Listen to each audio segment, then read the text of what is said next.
I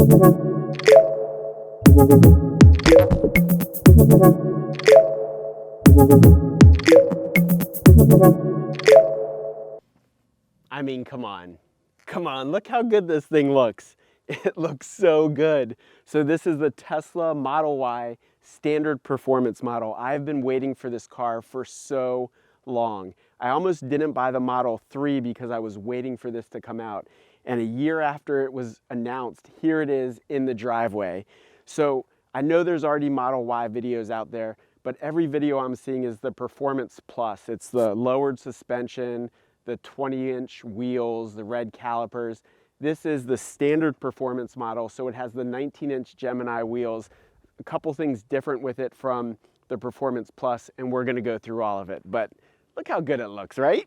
So the first place I want to start is in the back of the car, because it was something I noticed right away. And that's the fact that this car doesn't have that red line. So typically Tesla's performance models have some kind of red placard on them to indicate it's a performance model. But in Model 3s, you started to see these stealth performance cars that didn't have that red badge. This car doesn't have it, and I'm guessing because it's standard performance versus the Performance Plus, they left it off, but that's okay, I don't mind. It still looks awesome. So there are a couple differences visually that you notice immediately when you look at the Model Y when compared to the Model 3. The first is the fact that they got rid of all the chrome. Now some people like the chrome. A lot of people ended up doing a chrome delete and getting rid of it. I love the fact that it comes standard with this matte black finish. The handles look gorgeous, the trim looks awesome, and then additionally, they tinted the back half of the car. Now this isn't uncommon for SUVs. Most SUVs are tinted from the passenger seats back, but I love the way this looks. And now I only have to tint the front two windows, so it's a win. So now let's talk about the wheels, because this is something I struggled with as well as added some frustration to my ordering process. So if you get the standard performance model, you get these 19-inch Gemini wheels. It's the only option you have. However, if you go to the Performance Plus, you get a 21-inch black wheel, which looks gorgeous. Now on the all-wheel drive, they offer the 19-inch Gemini wheels or a 21-inch black wheel. I don't know why you didn't get an option on the standard performance. I would have opted for the 20-inch black wheel, but this was all I got. The one thing I found out is if you pull this off, the rim actually doesn't look that bad. I know these are probably on there for increased range, but I'm thinking about just going with this standard wheel. I'll wait till they have caps and everything for this to make it look a little bit cleaner, but I'll probably just take this wheel, get it painted matte black, and roll with this. So no different than the Model 3, the Model Y has 12 of these sensors all the way around the car. It also has 8 exterior cameras, as well as 1 interior camera that just isn't functional right now. So something else interesting to note is Tesla made changes to the side view mirrors. They've made the mirrors thinner but taller, and probably because the car sits higher and you need better visibility. But more interestingly, they got rid of the auto dim features that the Model 3 mirrors had. So in the Model 3 mirrors, you had this thin line that kind of went around the mirror, and that was the way to tell that it had an auto dim feature. So if somebody was driving behind you with their brights on, the mirror would automatically dim so it didn't blind you. They got rid of it for the Model Y. I'm not sure why, but they did. So this is probably the one part of the car that's almost identical to the Model 3. The seats are exactly the same with the exception of there's a little bit more padding, I think, in these. They feel softer. I don't know if that's because I was in the Model 3 so much that they just kind of got worn down, but this feels like a softer seat. The steering wheel's the same. You have 2 stalks on each side. That's the same screen size. In fact, this dash, I measured this faux wood, and it's the exact same length in the Model Y as it is in the Model 3. This armrest compartment's the same 12-volt charger in there. The cup holders, unfortunately, are the same. I hate the cup holders. You have this piano finish with which everyone wraps, and then these compartments are the same. The one thing they added was a wireless charger, which is a big plus because in the Model 3, I purchased the Nomad charger, and by putting that in, it lifted the phone so far off that I could never close this. But now that it comes stock, now I can close this so my phone can sit there. I can close it, not be distracted. But other than that, it's the same. So the back seats are where you're gonna see the biggest change from the Model 3 to the Model Y. Now looking forward, all of this looks very familiar, with the exception of they changed the USB-A ports to USB-C. So that's a win. Otherwise, everything else back here is different. The center pillar is gone, which gives you this beautiful view. They've moved the lights and the little hangers to the side pillars. Then you have these seats, and this is something I can't figure out. I did a measurement from window to window in the Model 3 and the Model Y, and it's only the difference of an inch. However, when I measured this center seat in the Model 3 measures to 7.5 inches. When I measure this center seat, it measures to 11.5 inches. So they made up 4 inches in the center, and these side seats are the same as in the Model 3. So I don't know how they got that space. I don't know if they pushed the seats back and the back of it's wider. I'm not sure what they did, but you got a lot more room and it's great. Additionally, in these back seats, because they sit higher, your knees aren't in your chest, which I really like.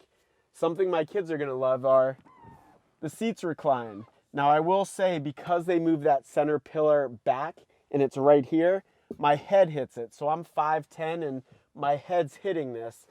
My kids won't have an issue with it, but if you're taller, if you're 6 foot, your head's going to hit this if you recline it.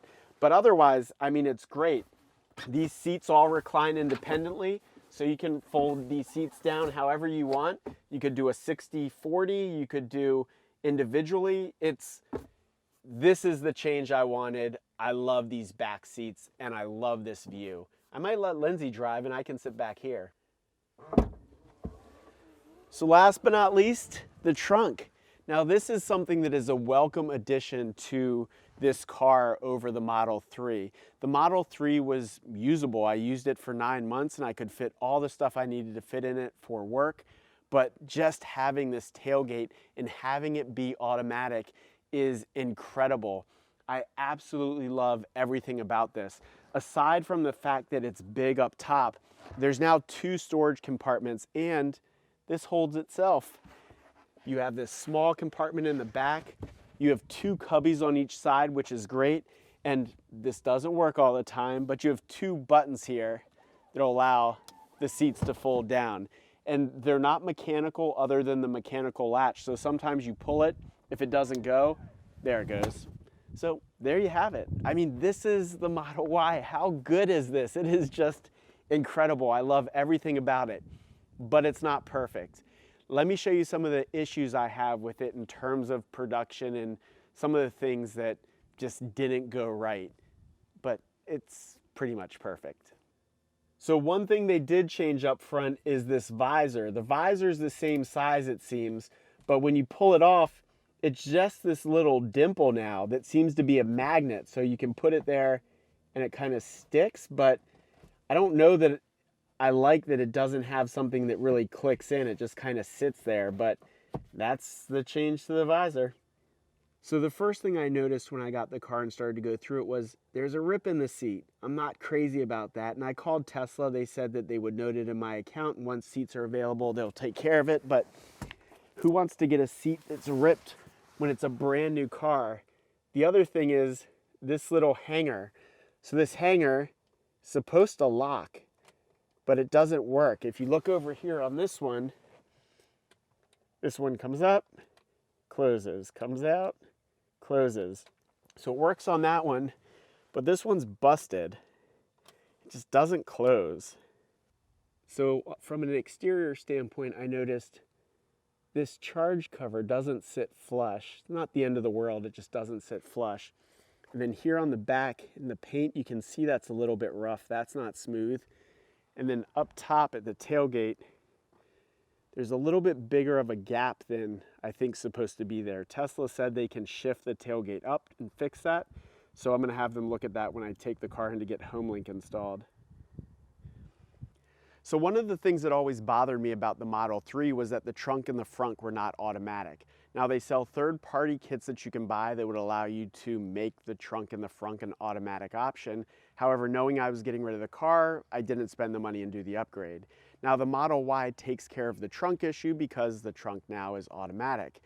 And my thought was, if I went out and bought the Model 3 conversion kit, it would work on the Model Y because they share 75% of the same parts, and I'd have a solution.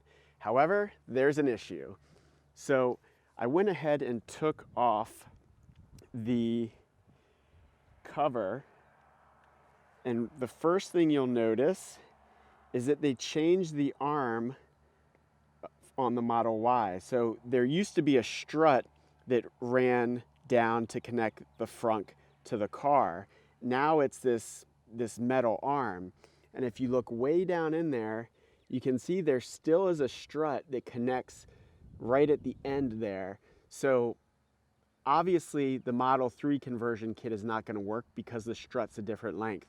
But my hope is it's a pretty easy fix, and that whoever makes these conversion kit just needs a different size arm. So we'll see what happens, but there's a look at the car with the cover off for anybody that might be interested.